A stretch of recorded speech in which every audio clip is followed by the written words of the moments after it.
शब्द आता है point of inflection.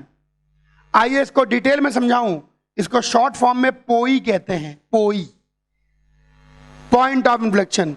Point of inflection की परिभाषा है it is a derivable point about which concavity changes। ध्यान रखना, यह है उसकी परिभाषा। पॉइंट ऑफ इन्फ्लेक्शन पे डबल डेरिवेटिव का जीरो होना मतलब जरूरी है, लेकिन डबल डेरिवेटिव जीरो है तो पॉइंट ऑफ इन्फ्लेक्शन होगा, ऐसा जरूरी नहीं है। ध्यान रखना, at point of inflection double derivative zero but not the converse। आइए मैं समझाऊं। जैसे y इक्वल टू एक्स की पावर 4 का ग्राफ देखिए तो x की पावर 4 का ग्राफ ये है। डायस लें, डबल डायस लें, at x equal to 0 y double dash is 0 but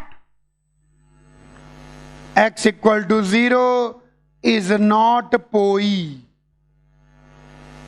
क्योंकि 0 के पहले भी कॉनकेव अप है, 0 के बाद भी कॉनकेव अप है। ध्यान रखना, डबल डेरिवेटिव का जीरो जाना ही पॉइंट ऑफ इन्फ्लेक्शन होने के लिए काफी नहीं है। डबल डेरिवेटिव का जीरो जाना ही पॉइंट ऑफ इन्फ्लेक्शन होने के लिए काफी नहीं है।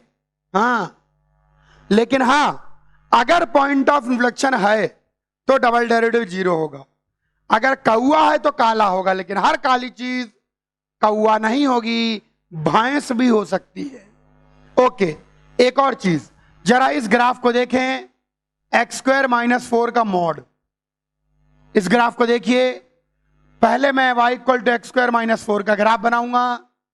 ऐसा ग्राफ बनेगा 4 2 माइनस 2। अगर इसका मॉड ले लूंगा तो नीचे वाला हिस्सा ऊपर आ जाएगा। अब ध्यान दीजिए, ध्यान दीजिए, -2 के पहले कॉनकेव अप है, -2 के बाद कॉनकेव डाउन है, but x equal to -2 is not POI as at x equal to -2 function is not derivable. ध्यान देना, पॉइंट ऑफ इन्फ्लेक्शन पर दो शर्तें हैं। एक तो उसके अबाउट कॉन्केविटी चेंज करे और दूसरा वो डेरिवेबल होना चाहिए। जैसे यहां -2 के अबाउट कॉन्केविटी तो चेंज करती है, लेकिन -2 पॉइंट ऑफ इन्फ्लेक्शन है नहीं। क्यों? क्योंकि वो नॉन डेरिवेबल है। वही बात 2 के लिए भी है। 2 के पहले कॉनकेव डाउन, 2 के बाद concave up. x equal to 2 is also not Poi.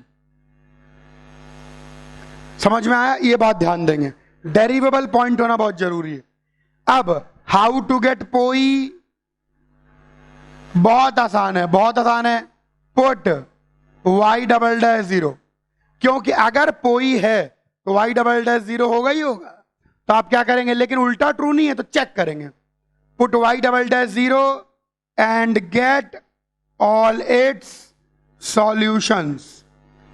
y double dash को 0 करके सॉल्यूशन निकालेंगे and check sign change of y double dash at each solution.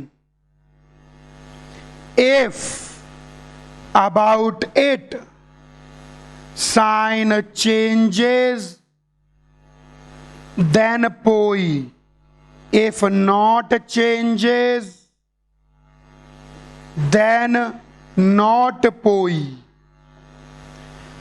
यह है तरीका पॉइंट ऑफ इन्फ्लेक्शन निकालने का। आप क्या करेंगे, y डबल डैश 0 के सारे सॉल्यूशन निकालेंगे और हर सॉल्यूशन पर y डबल डैश का साइन चेंज चेक करेंगे। अगर y डबल डैश का साइन चेंज कर रहा है तो वो पॉइंट ऑफ इन्फ्लेक्शन है, कॉन्केविटी चेंज हो रही है। लेकिन अगर साइन चेंज नहीं कर रहा तो पॉइंट ऑफ इन्फ्लेक्शन नहीं है, कॉन्केविटी चेंज नहीं हो रही, जैसे मैंने आपको यहां एग्जांपल में बताया। कॉपी करिए।